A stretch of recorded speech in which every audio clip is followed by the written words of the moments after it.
नमस्कार दोस्तों, स्वागत है आप सभी का हमारे YouTube channel online study circle पर। दोस्तों आज के वीडियो में बात करेंगे। आज का ये सेट नंबर हमारा 8वां होगा। आपको जैसा दिख रहा है पॉलिटी के क्वेश्चंस का, ठीक है। इससे पहले आपको 7 वीडियो मिल चुके हैं, यानी 700 क्वेश्चन मैंने कवर कर लिए। आज के वीडियो में 100 क्वेश्चन और कंप्लीट करेंगे, तो टोटल 800 क्वेश्चन हो जाएंगे आपके। तो चलिए वीडियो को स्टार्ट करते हैं। पहला क्वेश्चन है यहाँ पर, निम्नलिखित में से कौन सा कथन सही नहीं है। जो कथन सही नहीं वो आपको बताना है। भारतीय संविधान निर्मित, लिखित और सर्वाधिक व्यापक है, बिल्कुल सही है। भारत का संविधान प्रभु संपन्न, लोकतंत्रात्मक, पंथ निरपेक्ष तथा समाजवादी संविधान है, बिल्कुल सही है। भारतीय संविधान में मूल अधिकारों को समाविष्ट किया गया, भी सही है। चौथा वाला सही नहीं है। संविधान के प्रवर्तन के समय से ही संविधान में मूल कर्तव्य शामिल है, ये सही नहीं है। अगला क्वेश्चन है, भारत सरकार में संसदीय प्रणाली कहाँ से ली गई है। संसदीय प्रणाली ली गई है, ये ली गई ब्रिटिश संविधान से। अगला क्वेश्चन, भारत में कलेक्टर का पद औपनिवेशिक शासन ने उधार लिया था, यानी कलेक्टर का पद कहाँ से लिया गया है। कलेक्टर का पद लिया गया है ये इंग्लैंड से। अगला क्वेश्चन, भारतीय संविधान को कितने भागों में विभाजित किया गया है। भारतीय संविधान को भाग पूछे गए तो भाग हैं 22। संघीय कार्यपालिका की व्याख्या संविधान के किस भाग में की गई है। संघीय कार्यपालिका की व्याख्या की गई है संविधान के भाग 5 में। भारतीय संविधान के किस अनुच्छेद में मौलिक कर्तव्यों की चर्चा की गई है। तो मौलिक कर्तव्य भारतीय संविधान के अनुच्छेद 51, 36 से 51 तक मौलिक कर्तव्य दिए गए। भारत का संविधान स्पष्टता प्रेस की आज़ादी की व्यवस्था नहीं करता है, किंतु यह आज़ादी अंतर्निहित है किस अनुच्छेद में। ये अनुच्छेद है अनुच्छेद 19। सर्वोच्च न्यायालय अपने द्वारा सुनाए गए किसी निर्णय का आदेश का पुनर्वलोकन कर सकता है।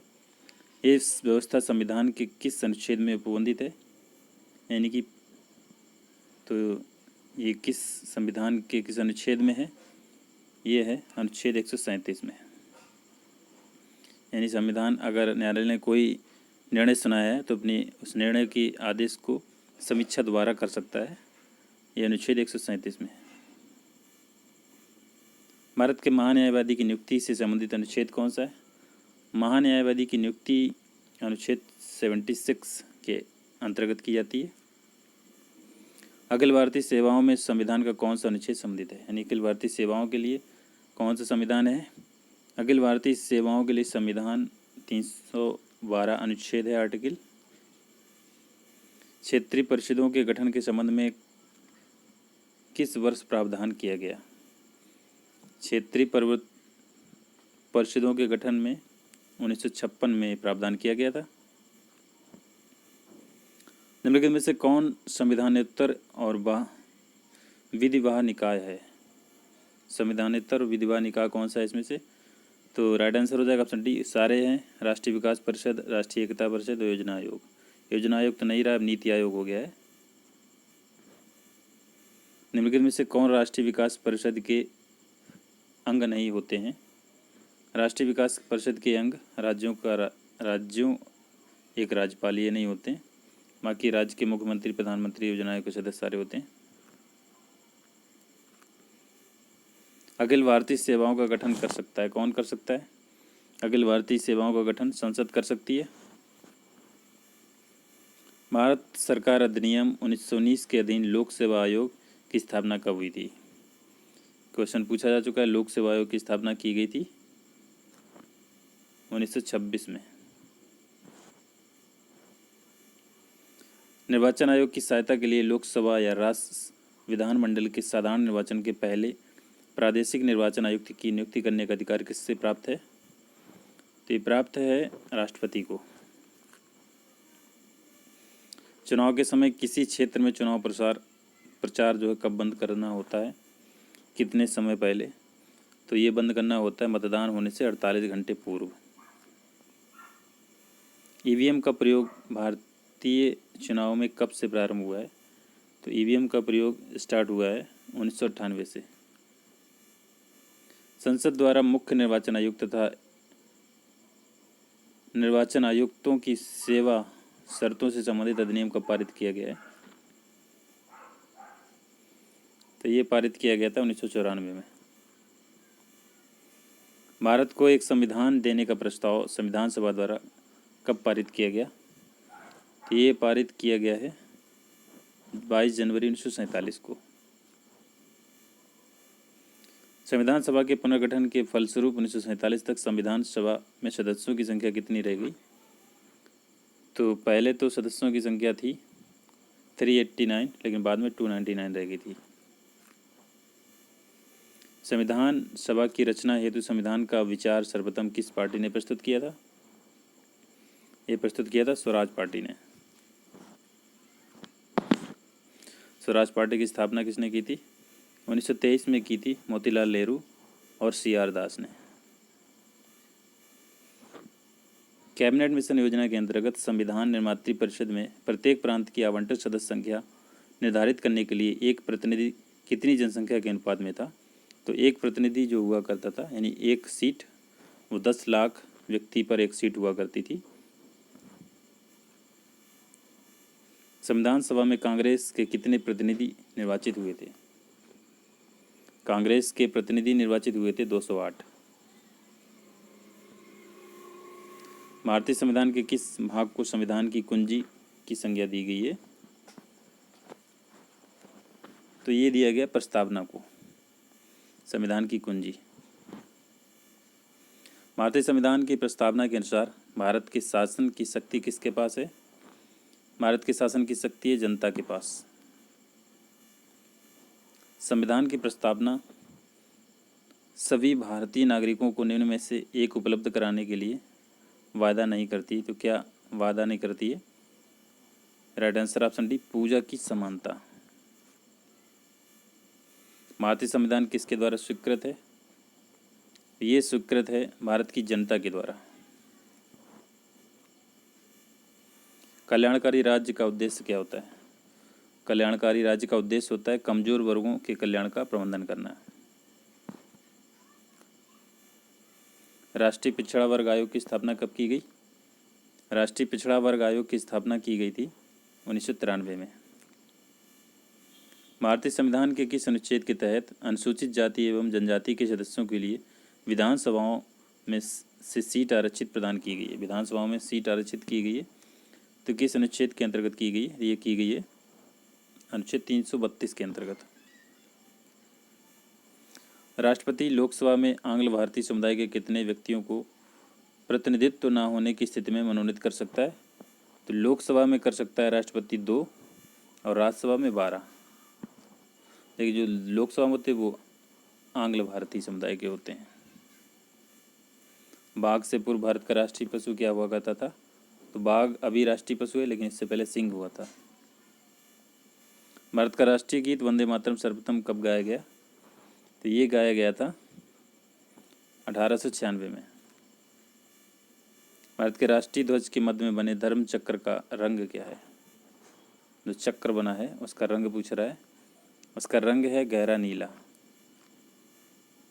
संविधान के किस अनुच्छेद के अंतर्गत हिंदी भाषा को राजभाषा के रूप में दर्जा दिया गया? हिंदी भाषा को राजभाषा के रूप में दर्जा दिया गया था अनुच्छेद 348 के अंतर्गत। निम्नलिखित में से कौन सी भाषा संविधान की 8वीं अनुसूची में उल्लिखित है? उल्लिखित नहीं है। संस्कृत, सिंधी, अंग्रेजी, नेपाली। तो इसमें राइट आंसर हो जाएगा ऑप्शन सी, अंग्रेजी।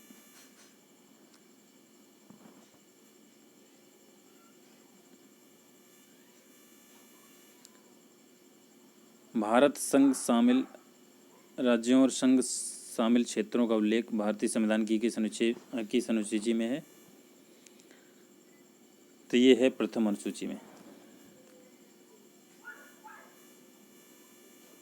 73वें संविधान संशोधन अधिनियम द्वारा भारतीय संविधान में कौन सी अनुसूची जोड़ी गई? 73वें संविधान संशोधन के द्वारा जोड़ी गई थी 11वीं अनुसूची। भारतीय संविधान में कितनी सूचियाँ हैं अभी? भारतीय संविधान में भी 12 अनुसूचियाँ हैं। जब संविधान बना था तब 8 अनुसूचियाँ हुआ करती थी। भारत के संविधान की निम्नलिखित में से कौन सा एक अनुसूची में दल बदल विरोधी विषय उपबंध है? तो 10वीं अनुसूची में इसको किया गया है। भारत में संसदीय समितियों में से निम्न में से कौन सी एक विभागीय व्यय और अनियमितताओं पर निगरानी रखने के लिए रखवाले कुत्ते का कार्य करती है? तो ये कौन सी समिति करती है? ये है लोक लेखा समिति। संसद की कितने प्रकार की समितियां होती हैं? तो संसद में स्थायी समिति तथा समिति दोनों होती हैं। राइट आंसर सी से हो जाएगा इसमें। अगला है निम्नलिखित में से वह समिति कौन सी है जिसमें राज्यसभा का कोई सदस्य नहीं होता है? तो ये समिति होती है प्राक्कलन समिति। इसमें राज्यसभा का कोई सदस्य नहीं होता, जितने भी सदस्य होते हैं सारे लोकसभा के होते हैं। कुल 17 संसदीय समितियों में से कितने समितियों के अध्यक्ष लोकसभा के सदस्य होते हैं? राइट आंसर हो जाएगा ऑप्शन डी 11 समितियों के लोकसभा के अध्यक्ष होते हैं। बाकी 6 समितियां होती हैं जिसमें राज्यसभा के भी सदस्य होते हैं। किस संविधान संशोधन अधिनियम द्वारा लोकसभा के कार्यकाल को 6 वर्ष से घटाकर 5 वर्ष कर दिया गया था? पहले लोकसभा का कार्यकाल 6 वर्ष हुआ करता था, लेकिन उसको घटाकर 5 वर्ष कर दिया गया। तो किस संविधान संशोधन के द्वारा किया गया? ये किया गया था 44वें संविधान संशोधन के द्वारा। देशी नरेशों के प्रिवीपर्सों और विशेषाधिकारों को किस संवैधानिक संशोधन अधिनियम द्वारा समाप्त किया गया था? ये समाप्त किया गया था 26वें संविधान संशोधन के द्वारा। किस संविधान संशोधन अधिनियम के अंतर्गत भूतपूर्व देशी राजाओं के प्रीपर्स को समाप्त कर दिया गया? तो ये तो 26 में हो जाएगा, ये भी मैंने बताया। भारतीय संविधान का अनुच्छेद 51A नागरिकों के मौलिक कर्तव्यों से संबंधित है। किस संशोधन से इसे लाया गया था, यानी किस संशोधन के द्वारा इसको जोड़ा गया था? ये जोड़ा गया था 42वें संविधान संशोधन के द्वारा। भारत सरकार को कानूनी विषयों पर परामर्श कौन देता है? कानूनी विषयों पर परामर्श भारत सरकार को देता है भारत का महान्यायवादी। निम्नलिखित में से संसद के दोनों सदनों में बोलने, अन्य कार्रवाई में सम्मिलित होने तथा किसी भी संसदीय कमेटी का सदस्य होने का अधिकार तो है, परंतु उसे वोट देने का अधिकार नहीं है। तो ऐसा व्यक्ति कौन होता है? तो वो व्यक्ति होता है भारत का महान्यायवादी। भारत का सॉलिसिटर जनरल होता है। सॉलिसिटर जनरल कौन होता है? ये होता है प्रशासनिक अधिकारी होता है। निम्नलिखित में से किसके द्वारा भारत के नियंत्रक एवं महालेखा परीक्षक के पद का सृजन किया गया था? तो ये किया गया था भारत के संविधान के द्वारा। क्या भारत का नियंत्रक एवं महालेखा परीक्षक पद ग्रहण के पूर्व शपथ लेता है? तो इसमें हाँ राइट आंसर हो जाएगा। राज्यसभा के लिए नामित प्रथम फिल्म अभिनेत्री कौन थी? तो ये थी नरगिस दत्त, जो राज्यसभा के लिए नामित की गई थी। किस राज्य की विधानसभा का कार्यकाल 6 वर्ष था? जम्मू कश्मीर की विधानसभा का कार्यकाल 6 वर्ष था, लेकिन अब जम्मू कश्मीर का संविधान ही खत्म हो गया, अनुच्छेद 370 हटा दिया गया है। ऐसे राष्ट्रपति जो एक बार चुनाव में पराजित हुए तथा बाद में निर्विरोध निर्वाचित हुए थे, कौन से राष्ट्रपति थे? वो राष्ट्रपति थे नीलम संजीव रेड्डी।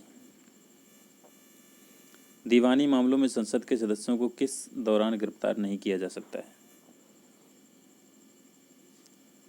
तो संसद के सत्र के दौरान, संसद के सत्र आरंभ होने के 40 दिन पूर्व तक, संसद के सत्र आरंभ होने के 40 दिन बाद तक। तीनों ही इसमें सही है। राइट आंसर डी से हो जाएगा। भारत में बाहरी आक्रमण अथवा सशस्त्र विद्रोह के कारण भारत के राष्ट्रपति द्वारा राष्ट्रीय आपातकाल की घोषणा किसके अंतर्गत की गई? तो बाहरी आक्रमण के अंतर्गत की जाती है, ये अनुच्छेद 352 के अंतर्गत। 59 का ए सही हो जाएगा।